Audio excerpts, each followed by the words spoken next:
for? We're almost there at Treasure Beach. Alright, before we nearly there at Treasure Beach.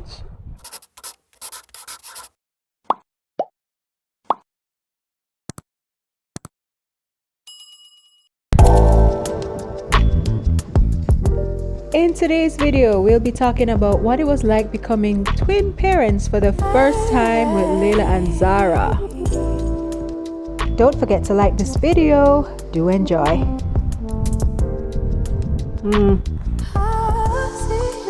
Need more.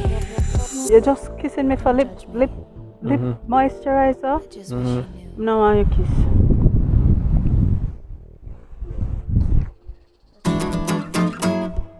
So today we'll be talking about how we found out that we were expecting twins and how we managed to prepare and what our experience was like during the whole pregnancy and birthing process. So where are we starting from? Well, why don't we start from the top when we first got the news? Boom. It all started when? This is how it went down. In a world, in a weird.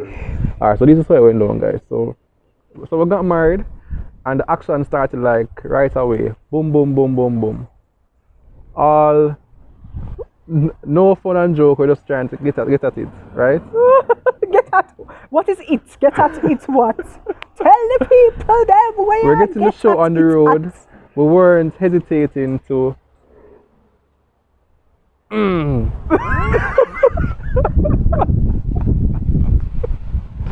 right? So then no, 6 months later we're like, yo, okay, no what's happening, and we're like, wonder if something is up. Then we say, yo, no, we're not sure. Went to the doctor, but not in any serious way. Yeah, went to see an obstetrician. Yeah, just like almost routine. Yeah. Who happens to be a fertility specialist. Right. So then we went continue check up again towards. But he told us to give it another 6 or so months. six months. Yeah. Which will take us to December 2017. Right. So he told us exactly, the timing of the cycle and when we needed to be having sex and all of those things. I said it. Right, exactly. So we got married December 2016 and December 2017 was our 1 year anniversary. Yeah. So in our minds now, we're made up in our minds that January 2018, if nothing happened by December 1 year after, we're going to go back to the right, specialist. to see what's up. Couldn't be me. So I had to be like, yo, I need to check out what's happening in the plumbing. Both of us have plumbing, don't forget. Okay, alright. So anyway, we went to the anniversary. We went that's the year we almost took a vacation. We had to tell them so we nearly did far. We almost died at Treasure Beach. Alright, before we nearly did at Treasure Beach, it was our anniversary vacation. Right. So we decided we were gonna vacation in Treasure Beach, where then we go to Mandeville, then we go Runaway Bay, go chill out for, a few days. Right. So we went to Treasure Beach, we'll have fun, go to Pelican Bar, go on Black River, Nearly did. all that. We literally almost died, I'm convinced, at Pelican Bar. Because while we were at Pelican Bar, we were trapped between two storms. I don't know if you know how Pelican Bar is. Is that little restaurant in the sea, in the middle of the ocean? That very rickety wooden structure. Basically, a storm was coming from behind us on the sea. One was coming from over the mountains from shore. From shore. And we were literally in the middle, rain falling at Pelican Bar. At night. It was scary. Yeah. Them not have no light on the boat, so they were using them phone as like some flashlights. Signal thing. That's a different story altogether. Anyway, reach the shore, we go home. Then we never go home. We go to the place. The hut. We were staying at an Airbnb. Right. Then we went pick up his story now. Went to Mandeville after that, and while at Mandeville, we were having breakfast one morning, and in my mind I was looking at Tina, and I was like, "Yo, Tina look fat. Like her face just looked chubby. Like she was talking, and under here just looked chubby. Like, but you really can't say something like that to your wife." So I was just like, "In here, isn't me?" So then I said, "Okay," and then we left Mandeville, I think that day, and went to Runaway Bay. Runaway Bay, went to Piper's Cove. While at Piper's Cove now, I don't know if we got suspicious the night. Yeah, so we were saying, you know, we things maybe we should check. Maybe we should buy a pregnancy test because by that time I was late. Right. And so we stopped at a pharmacy and we bought 2 tests and came back to the hotel. Right. And the agreement was between Paul and Tina. The agreement was that we would try in the morning. We would take the test In the morning, right? Paul and Tina spoke the night and said we would take the test in the morning. After around probably 1 o'clock in the morning, I see Tina in the bathroom and she's like, yo, Paul, why is I'm looking in the bathroom or you brought it to me? I don't remember. Either way, she came and she was like, she did it, and I was like, okay. And basically she said she saw 2 lines. I was like, yo, what that mean? And she's like, that means you're pregnant. I was like, okay. To the next one. She's like, no man, wait. Let's try it in the morning. Anyway, of course she never waited in the morning again. Because I couldn't sleep. And how do you sleep? And she then went on to the other test. Again, I was sleeping and she's like, yo, another result. Anyway, how I stay, I said, okay, cool, two positive results. Let's go to the pharmacy and buy a couple more tests, different brand, just to be sure. I mean, you can't hurt to be sure. If it's a positive, it'll always be positive. I think I went back and bought 2 more tests. 2 more tests and did them. And I was like, you need to do this in front of me to be sure. Me know, say, you know, the controls are there and all that.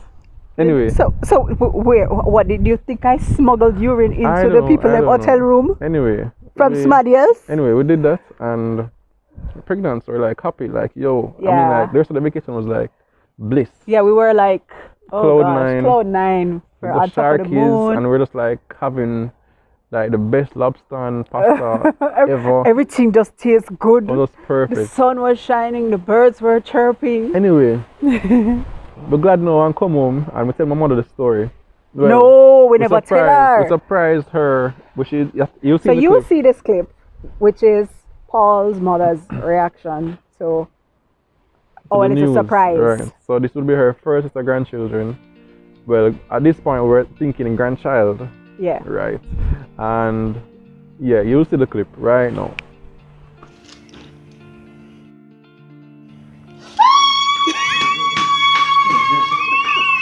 Go on. We tell us that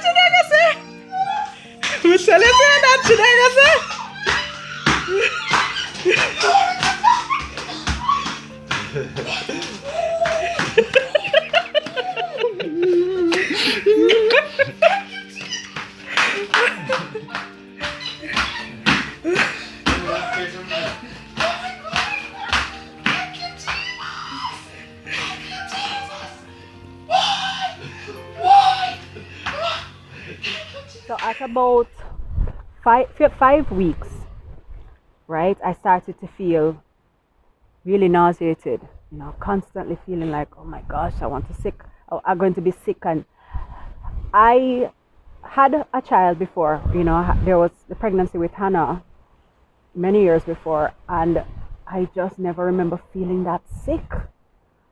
And it just kept going on and on. I was like, no man. So we scheduled a visit with my OB, and this was at about 7 weeks.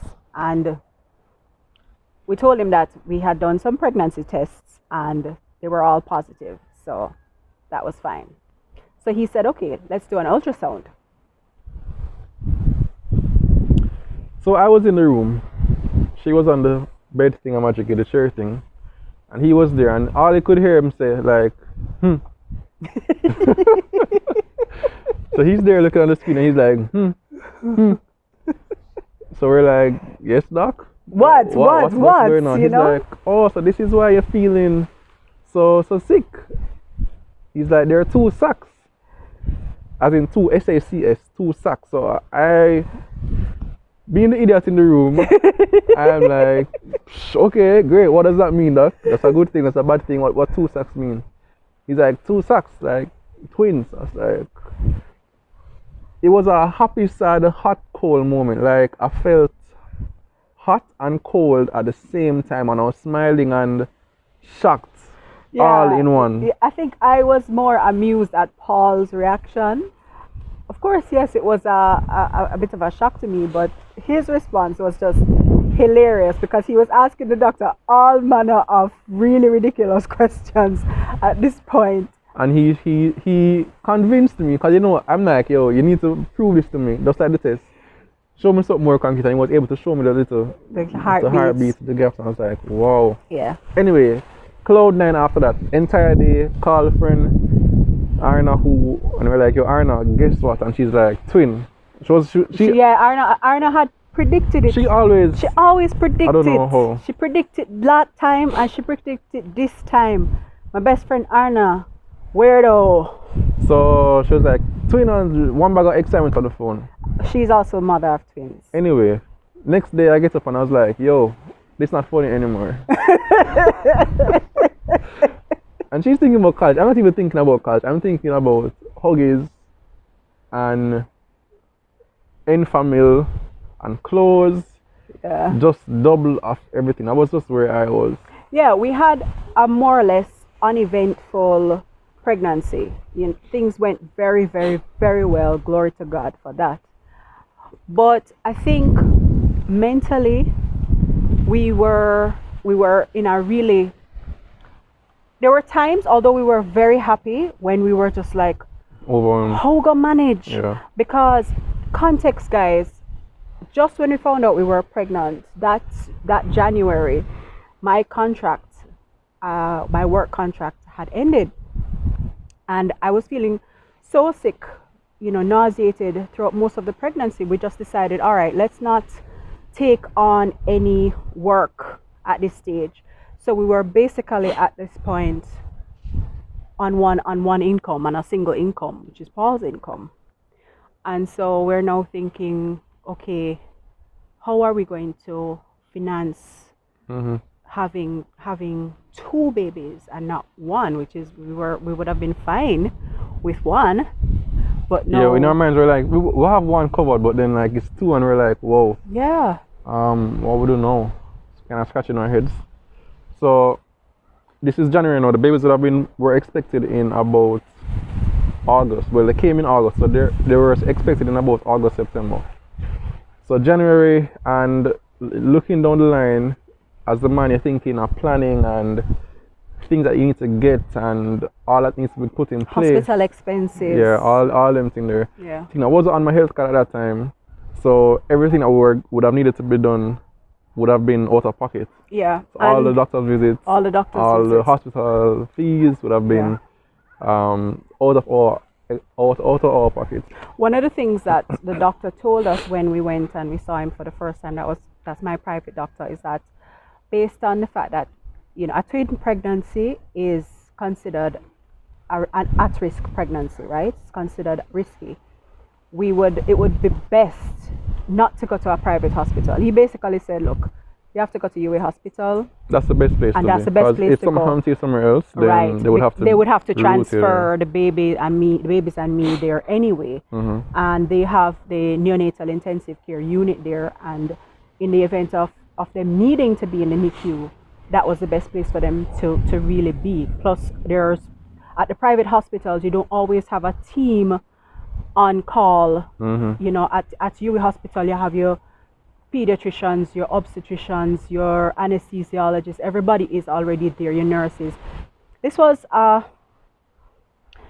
kind of disappointing for me because I had a very positive birthing experience at Nuttall Hospital where Hannah was born, and I really saw myself being back there with Leila and with the baby because at the time it was just a thought that it would have been one baby. And so I saw myself there again in this peaceful, beautiful environment where it was private and I had my own room, my own bathroom facilities and all that. And so hearing that I now had to be at UWI where it was a ward and it would be shared facilities, I wouldn't be guaranteed a room, because they have a few rooms. They have like 3 or 4 rooms on the maternity ward. And I just was like disappointed. If I'll be honest with you, I was disappointed that I would not have that kind of privacy. But I had to do what was best for myself, for the babies, especially for the babies. So we just went and we registered at the private clinic at UWI.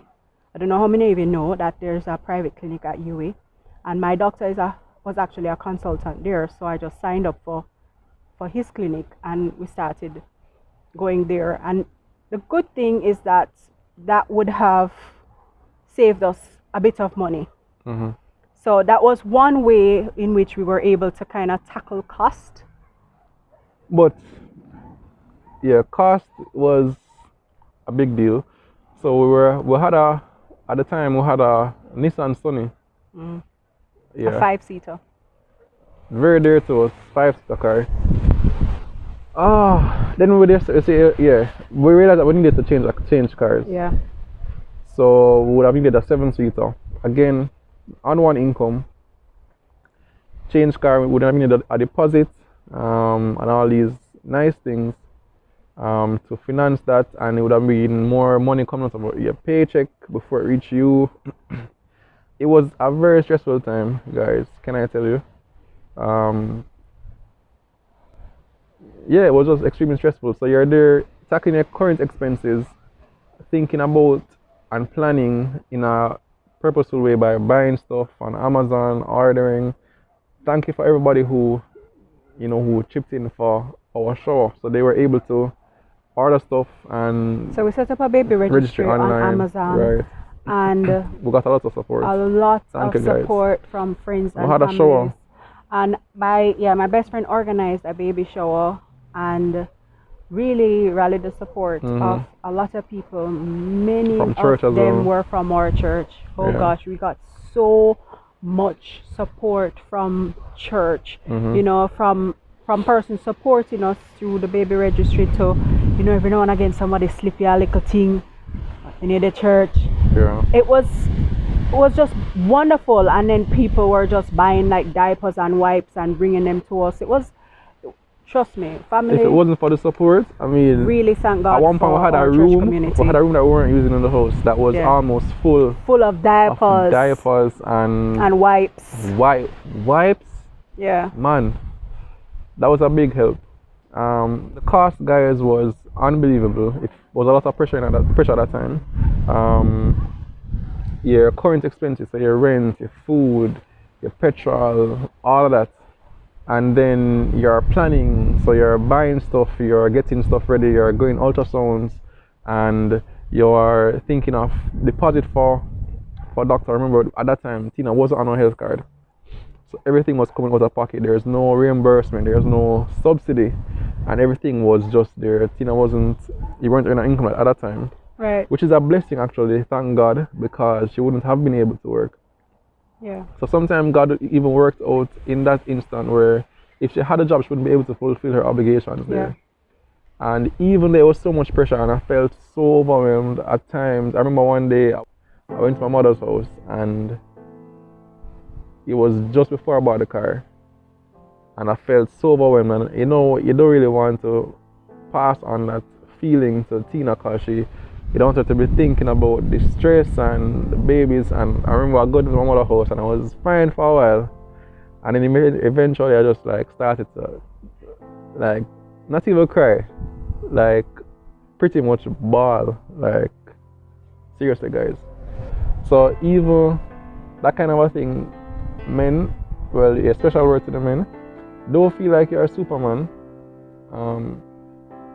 Remember, first of all, that God is in your corner.